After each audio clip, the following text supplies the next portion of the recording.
Halodrol je prohormón, inak tiež známy ako derivát turinabolu. Skoro všetky vedľajšie účinky, ktoré môžeš mať pri orálnych anabolicko-androgenných steroidoch, môžeš mať aj pri tomto produkte. Myslím, že od roku 2000 bol vynajdený a vtedy, myslím, Gaspari Nutrition ho začala vyrábať.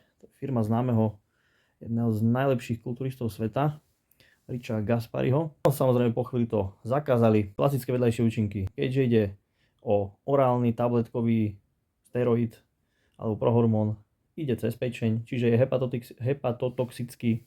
Klasika, znižuje produkciu tvorby tvojho vlastného testosterónu. Stojí za to brať orálny steroid, ktorý samozrejme nemôžeš brať dlho alebo dlhšie ako zo pár týždňov, pretože môže ti zlyhať pečeň a tie prírastky, ktoré za ten krátky čas spravíš, tak jednoducho pôjdu do výdopo.